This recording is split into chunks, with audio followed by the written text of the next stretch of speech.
So a little background before I ambush you two. Upon reading Call Me By Your Name in 2017, I cried. I cried so hard, I was sitting on a park bench in Crown Heights. I was crying so hard that I could see young parents steering their children away. But I felt like something had really shaken me loose to the core, and that night I wrote a letter to the author. I never expected a return, but I just wanted to say to him, thank you. Thank you for showing me and showing Elio and showing everyone what we're entitled to in life and love. To my surprise, 1 week later, Mr. Aciman found me. He sent me an email at my office expressing his gratitude for the note and just basically saying a friendly hello. We started a correspondence, and I was fortunate enough to interview him for Time Out New York and at a moderated book talk at Three Laughs Bookstore.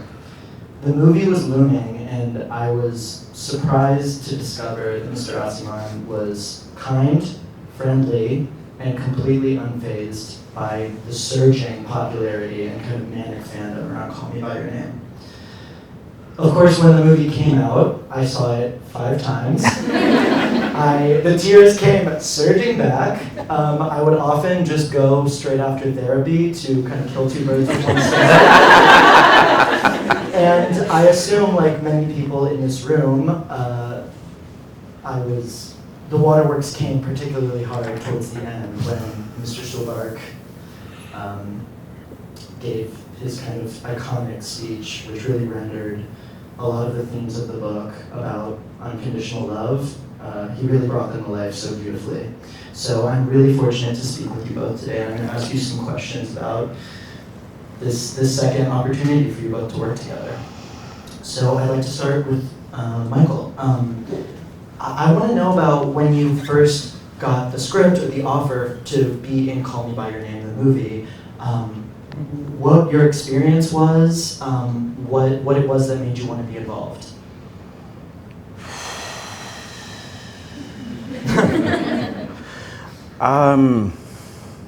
I was unfamiliar with the book. I hadn't read the book at that time. James Ivory's name was on the cover of the script, and I was very well versed in his films, and I was amazed that anything having his name on it would come my way, but I leapt at the opportunity, and as I read it, it slowly unfolded in such a beautiful way, and what was given to me, I was even warned about it beforehand, because some of the things that were inside affected, as we know, many, many people, and it affected me as well. I leapt at the opportunity instantly. I said immediately, I read it and I said yes. I met Luca not too long after that, and the rest has been a dream, honestly. It's been a dream, so I don't know, it's been a dream. Let's not wake up from that. Yeah, right. I think, to me, there's a lot of reasons why that character resonated so much in 2017 when the movie came out, but I'd like to hear from both of you what you think it was, either about that character, that performance, or even that moment towards the end that really struck a chord. Well, I didn't know any of the actors. This is how much I go to the movies. So I had no idea who Timothy was, Armie Hammer, and I didn't know who you were. And basically I met you all on the set where I was for about 2.5 days, and we had pizza at midnight. I'll never forget that, because there was nothing else to have, and we were both starving. But I think when I saw the film, the speech was exactly, I think almost exactly, 95% as it is in the book. So James Ivory didn't change anything. But the language was the same. However, the inflection was slightly different. And it was, when I wrote the scene, it was actually a very easy scene to write for me. Because I was channeling my father, and that was easy. I was just basically quoting him from memory almost. But when you gave the scene, you spoke the scene, it was extremely moving. And I think the camera work was also fantastic because it focused on you and on him and his reaction to you and so on. So it was absolutely fantastic. And then there comes this moment when in the book the father says, you know, I could have had what you had, but it never happened, and blah, blah, blah. And that was it. But when you say it, it signaled to everybody in the audience something far different. It said, I could have had a relationship with a man. I almost did. It never happened, and I regret it. That was the message that came from you. And that's how everybody now interprets the book. And I always say, no, that's not how I wrote it. It doesn't matter. The language is exactly the same. It's just that the inflection is different. And I think, of course, now many people have corrected many things in the book to me because they tell me, couldn't have happened. This is what you meant. Yeah, you're right. And now, from now on, of course, I say, yes, that is correct. The way Michael read the scene was correct. In fact, I never read that scene again because after the film, you'd have to be an idiot to actually recite that scene in public again. So I said, go see the movie, you know. Wow. Here's what I think. I think, no, everyone should read the book because it is slightly different. One of the most magnificent and wonderful aspects of this whole experience was early on, in the very beginning, Luca sat us all around the table. The first time we met, we read the whole script together.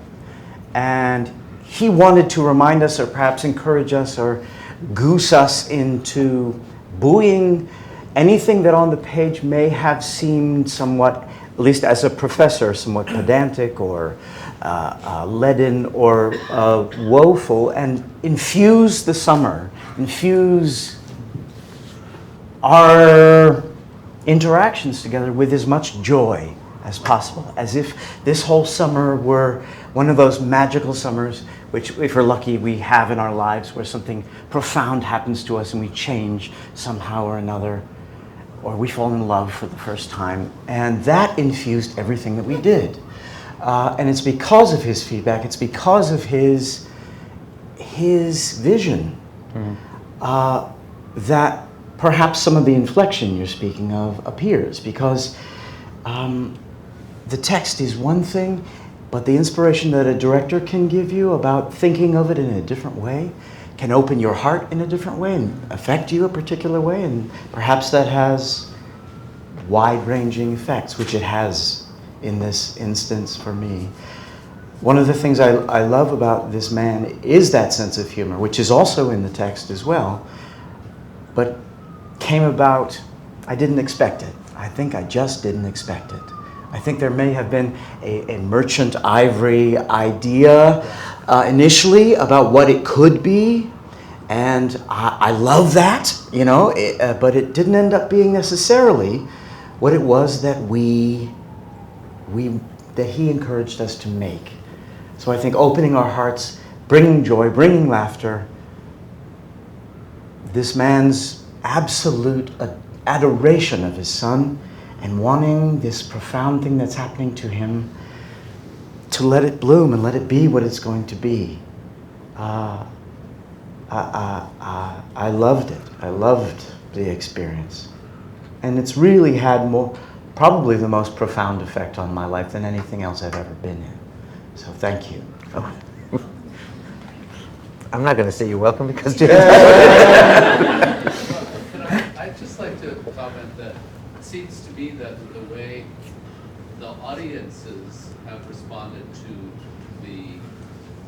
this particular issue is not just about homosexuality, but it's about openness to experience. And so in a way it circles back to what André originally wrote in the way it's received. You know what I'm saying? The comment is that, if you didn't hear, the comment is that for a lot of people the response isn't strictly about homosexuality, but just about an openness to new experiences and falling in love, correct? Yeah. And I think it's correct. It's absolutely correct. And but it's amazing what the audience does. And an audience gives you something that you never knew you had put in the book. And it's there, except you're not seeing it because you're worried about commas and that sort of thing. And what is the editor going to say? Is he going to mind the fact that there's a beach scene or not? Should I cut it out or should I not? Should I show him this? I mean, this is where your mind is, and at the same time, there are very emotive moments that somehow you kind of, yeah, I wrote it fine, but you don't focus on it as much as an audience can.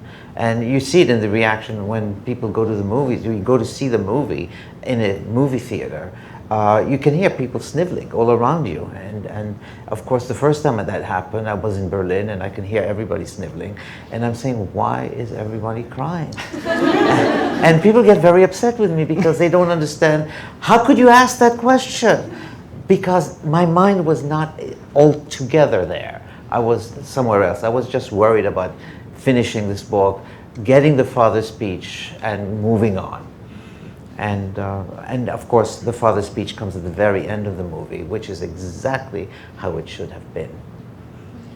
So in terms of fan reactions, you're going to be getting fan reactions from this book because, a lot of people, as you were saying, have a very passionate attachment to this character. And what this book does, and which I really enjoyed about this book, is it complicates him, it humanizes him, he makes mistakes, he takes risks, he falls in love. And I'm just really curious for both of you, for André writing Sami, and for Michael reprising Sami, what it was like for you to go back, revisit him, complicate him, deepen him in this way. Well, I love the character, and I thought that, okay, whatever it happened, it always happens. The thing I didn't want was, because everybody had seen a Professor Perlman as a very sort of happy man, happily married, good father, everything is perfect about him. And of course, life is never like that. There are always changes that crop up unpredictably. And so I wanted to pursue, here's a man who's very interesting, very learned. I happen to love etymologies myself, so I was having a great time with him. And I just wanted to see what happens when a man like that, who is divorced, gets on a train and meets somebody who's absolutely either means nothing at all or could actually change the entire course of his life. And I said, forget means nothing at all. I want to see what happens if he lets things take their course. And he does. And for once in a while, sometimes I don't believe that we all make decisions in life, though we claim we do. But things happen and we get sort of tossed around many times. And he doesn't make the decision to have a relationship. It is she who kind of pushes him to realize that he wants to have one. And so I wanted to pursue this and see more of Sami Perlman. By the way, I never gave him a name. For those of you who know, many of my books have no names. The characters don't have names. They have nicknames. I never gave him the name Sami, but I figured, okay, he has to have a name, and everybody thinks he has one, so I might as well copy the name that Luca Guadagnino and James Ivory gave him and go with that. And nobody seemed to mind, at least not so far. But Perlman, I never called him Perlman, but that's fine. That's what his name is now. So. But I just felt that he was a likable person, very likable man. And I wanted to see, how does a likable man who's past his probably 50s fall in love again? I don't mind Sami Perlman, but Elio Perlman, I don't know. No, well, I don't think he has a last name. Elio does not. Elio is Elio. Here. Oh, you have your thing. I think mine's still working. Forgive me. What was the question? Well, it sounds like you just got out of the studio, so I'm curious for you. You play this character in the movie, and now you're revisiting him, and he's expanded, more complicated. Makes mistakes. There's a lot more depth to him. And I'm just curious what the experience has been like for you from the first movie to this. Well,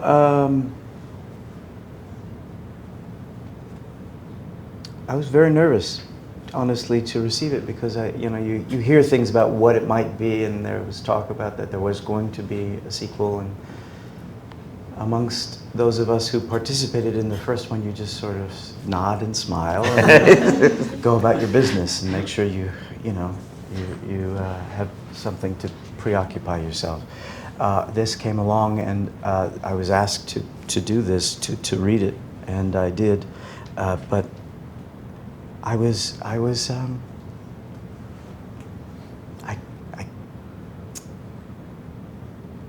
it all felt simultaneously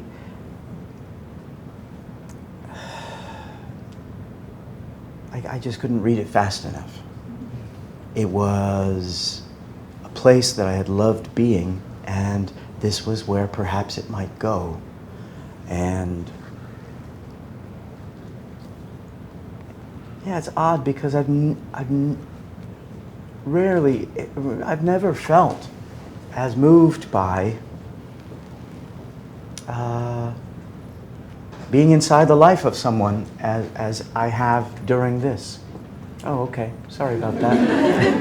Is that better? That's better. I couldn't read it fast enough. I couldn't wait to see what happened.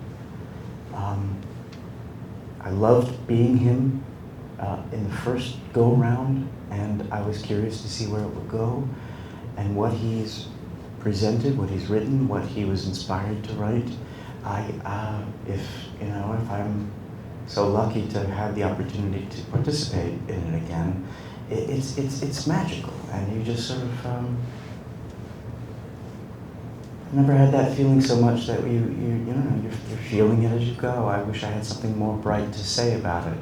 I love the opportunity to do it, and it felt natural. It just, it feels like a beautiful, logical progression, but also fun. You don't know where it's going to go or what it could be.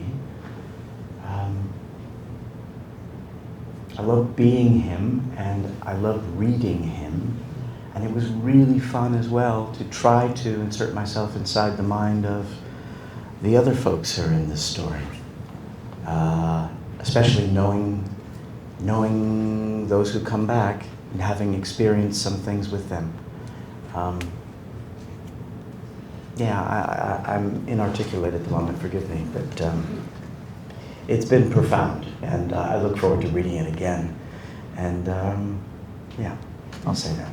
So on the matter of the other folks, this book has, Call Me By Your Name has one narrator. We are really in his head. It's feverish and intense. This book has multiple narrators. So I want to ask you both just about the process for you of writing from multiple points of view in one story, and then Michael for performing multiple characters in this one audiobook project. If we can start with André. Oh. Well, the reason why they're all written in the first person. The first person, Sami, first person, Elio, first person, Oliver, and then I think Elio again. I don't know how to write in the third person. I mean, I could do it. I've done it, but I don't enjoy it. And it's a very simple reason. It's because when you write from the first person point of view, you have a lot of intimate details that the narrator knows about because he is the one who is experiencing them. And he can go in depth and be constantly mistaken about what he's feeling and what other people are feeling to what he projects. So there's a kind of intimacy that is sort of given to you as a writer when you're writing from the first person perspective.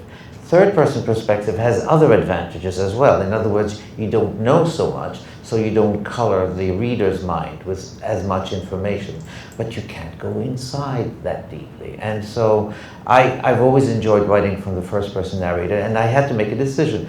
How can I be a first person narrator in Oliver's head when I never really figured Oliver out? I've always said that, because Oliver is a kind of character who is so self-confident, so arrogant, so full of him. He's not unpleasantly arrogant, but he's self-confident, and that's the last thing I am, and I don't understand self-confidence, which is why sometimes I find myself attracted to it, because I wish I had what you have.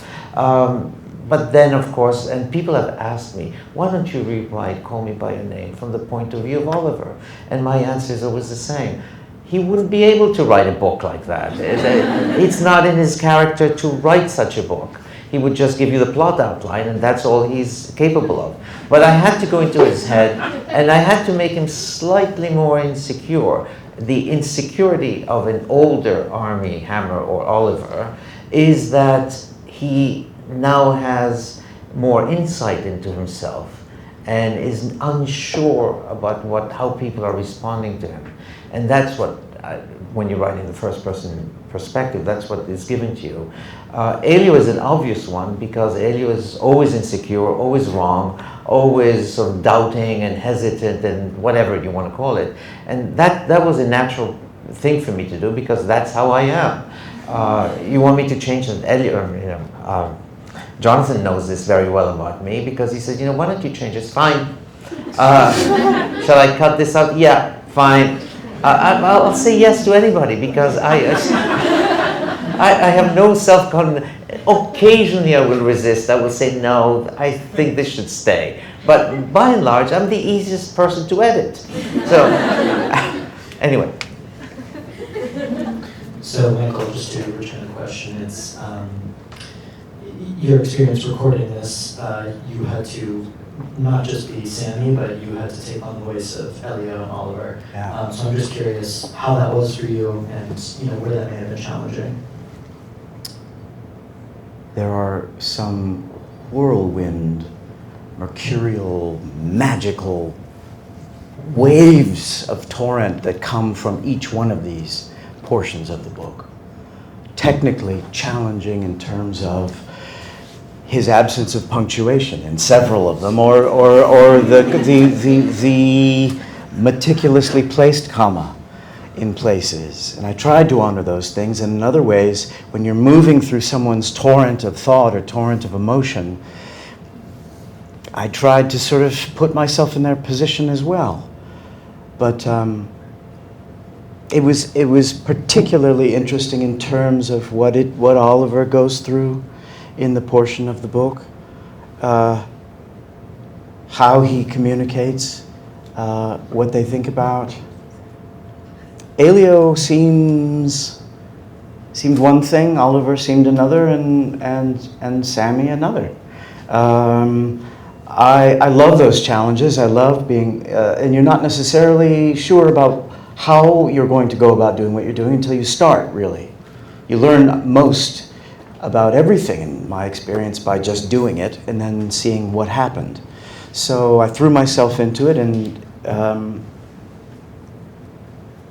Elio started to come out, and Oliver started to come out, or at least I started to feel as if, given the words I was given, it felt more like what I remember those people being like. And there's also a number of other characters that come in that have very strong personalities. And that's quite fun too. But I guess I wanted to honor the book as much as I could in terms of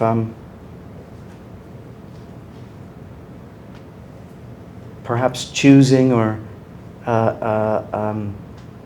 what their pace might be, what their timbre might be, what their energy might be, how emotional they do get at a particular point, because it could be taken a million different ways. I think one of the challenging things for the editor is going to have to piece together all the sort of takes of, well, it could be this, it could be that, it could be that, it could be a number of things. And that's always, I guess, part of the art as well. And we'll figure out what it is, I guess, when it's all done. But I love being in other people's heads. And speaking their words, and they each did feel absolutely unique to each other. So I get the sense, speaking with you both now, that this thing is very big and means a lot of different things to a lot of people, and you, I think, wisely have taken the role of like, you're attached because it's your own, but you're not riding on other people's opinions so much. And I'm really curious, when the movie came out, when the book kind of resurged in popularity, what were some of the responses or reactions that either kind of shocked you or that really stayed with you? And I know, André, you're about to go on another tour with this book, so I assume you're going to get some feverish fan reactions. And I'm curious, if anything stuck with you the last go round, if anything kind of changed the way you think about fans' relationships with these characters, anything like that. The fans have been absolutely wonderful, and people write to me, I think, on a daily basis. And many people will send me very long emails telling me that they're very happy that I've written the book or that they've seen the film. And many people have seen the film many, many times. I have seen it far too many times. Because when you give a talk, you have to see the movie out of politeness, okay? And then eventually say, okay, I can hear the voices. I know where we are, okay. There's a story I like to tell, because when the book first came out, I got a sort of a torrent of emails. And they all found me because of the place where I teach. And I've said this in public many times, so correct me if you've heard it. But one of the first emails was somebody on the L train who was reading the book and said, I can't believe it. I'm in the subway, I'm reading your book, and I'm just bawling. That's exactly the word he used. And I said, okay, he's moved. Okay, I understand that part. Okay. And then I think the next day I get another email. I'm on the train and the subway, and I'm trying to hide an erection. So I said, okay, I've covered every base. But it told me everything that I needed to know. In other words, that people are reacting to this from all kinds and all possible ways, and and a lot of people write to me who are, you know, very old, and they say, you know, I wish my father had given me that speech. I wish I could have at least spoken about what it is that I felt and what my life was like to my parents. And then there are, you know, I was in India, and there were so many people who came up to me who were very young and basically had read the book and felt that it had affected them in such a profound way that they always say things like, this is me. And what do you say to somebody who says, this is me? And people say this all the time, or this has changed my life. And of course my question is, there have been books that have changed my life, yes, but I can almost formulate how they changed my life. But how, and I ask people, okay, change your life, that's very nice to hear. Tell me how. And I get this silence, you know, and I don't know how. Okay, well, why don't you write a book and tell me? You know, one of those things where you want to know more from people, and somehow there's this kind of sort of this cloud of unknowing that exists between people and their response to the book, as if the book gets under their skin in such a way that there are no words. And I understand that. So basically, the only thing that people can do is write to me and tell me that they've loved the book, that it has changed their life, and they can't go any further. And I always want to know more. So one of the things that has happened is that I had never thought that I was done with the book. I had written it very, very fast. And I was writing another novel at the same time. So I was going back to the other novel, and I wanted to go back to the other novel, but I always felt that there was a lag time, and I wanted to fill it, and I never got around to doing it until about 2 years ago, when I decided, okay, it's time to go back. And the fans who have found out about Find Me are extremely positive about it, which makes me extremely nervous. Because people write to me and they tell me, this is what should happen in the sequel, if you're going to do a sequel. And I'm saying, I cannot read your email because you're going to sue me one day if what I do is so people send me scripts of what the story is going to do, and this is what's going to happen to Elio and Oliver. And I'm saying, thank you very much, I cannot read your email. Of course I don't want to. So there's always stuff happening. People want, and you try to keep that at bay. You don't want to allow yourself to be influenced, because then you become sort of mercenary. And I didn't want it, and I never think of the public. I never think of what the fans really want. I wanted to do the book I wanted to write and move on and sort of do the next book. That's how I think. But So based on that, I want to ask some advice from both of you. You know, when the movie came out in 2017, I think, suffice it to say, you both had very, very big years. you had Enigma Variations come out, then Call Me By Your Name, the movie came out. Yeah. I know, Michael, you were in 3 movies which were nominated for Oscars, so suffice it to say you were very busy. And there was a lot of attention on both of you. And what I've seen to, what I at least see in both of you is you're both very cool and collected, and you don't seem to be on like a fame ride.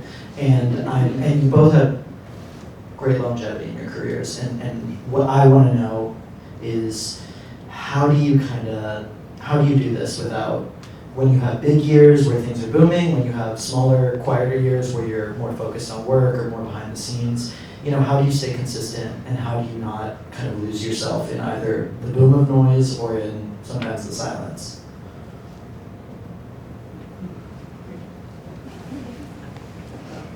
It's your turn. Okay. I don't think this one's on. Okay, thank you. Are they all going bad? Yeah. I have a negative effect on electronics in general.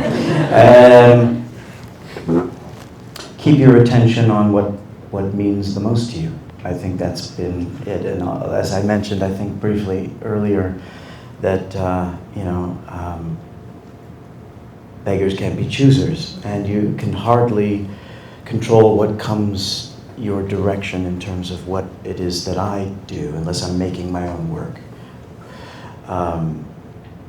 So I have limited selections in terms of those kinds of things. I think I've just always tried to keep my attention on what is the most interesting, profound, exciting way I can spend my time. What has come along that interests me, and give myself to it. Take a leap of faith and dive in and see what happens. I've been very fortunate, and I wanted to have a long career. I did, because I love what I get to do in the most profound way, and I don't know why, honestly, other than it's great, great fun. And that's why I got involved in it in the first place. It's just making people laugh, or making people think, or presenting something that may move them, if you're lucky. But you have very little control over those things, honestly. It's in the same way, it's in the same way that you don't know how an audience might react to what you write. I don't know how people are going to react to what I say this very moment. So all I can do is try to open my heart and sort of guide it out and answer your question as purely as I can. For me, I love what I do. And I've been really profoundly lucky in my life. And I hold that very closely to me, especially now in my life. I'm getting older and all this stuff, and you can't control this. You can't, and that's okay, because it's part of what we're all alive now. And one of the things that this addresses is that one day we won't be. And I think it's one of the things that scares the hell out of all of us, is that one moment you're here, the next you're not. And those things have come into my life, and they have changed me. People that I loved are not here anymore. Opportunities that I wished I had,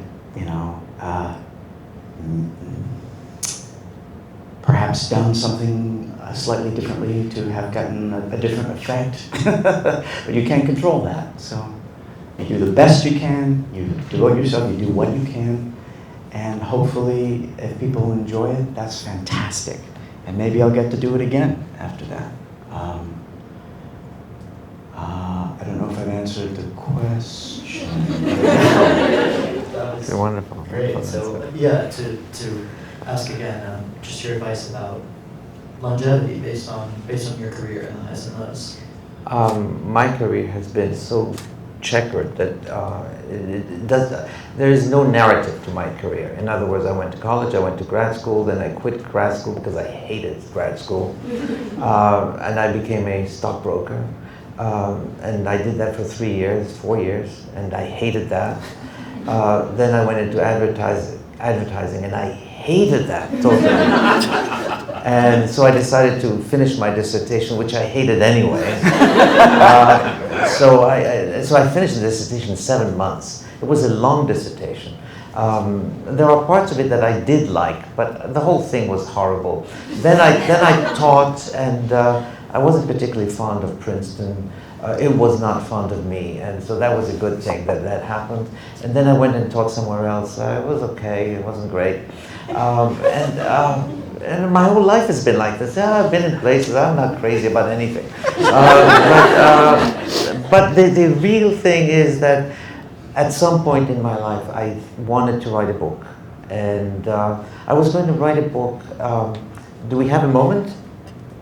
Okay. Okay, fine. No, because I had quit smoking, and probably quitting smoking was one of the hardest things that I've ever done, and I'm proudest of in my life. And so I wanted to write a book about quitting smoking. And I could do that, you know. Anybody can write a self-help book, you know. No, not everybody can. Anyway, why am I saying that? I have no idea. But I met an editor, and she was extremely nice. And I said, I want to write a book about quitting smoking. She said, oh, that's a nice idea. That's a nice idea. She says, what else do you want to do? Well, I could write a book about growing up in Egypt. She says, do that. So I wrote a book about growing up in Egypt because she said, do that. And I did it, and of course I had no faith in what I was doing. I wrote a chapter, okay, or the second chapter, that was fine, and then they got published. Oh, that's good. I mean, you notice there's absolutely no enthusiasm coming from me. But behind the scene, there is a lot of enthusiasm because I always got to do, as a writer, I only wrote the things that excited me. And when they didn't excite me and I wrote them, they just were not good. But by and large, my life has been a travelogue of books that I wanted to do the way I did them. And it takes a lot of gumption to do something knowing that you have no idea how it's going to be treated by the reviewers and so on, but you do what you want to do. And the answer to, the only advice I can give to people is that you write the book that you want to write, and then you see what happens. You can't predict what people will say, and that's not how you should write anyway, with an eye on what the audience and the fans and whatever it is will say. You write what you want to do, and that's what I did in this book.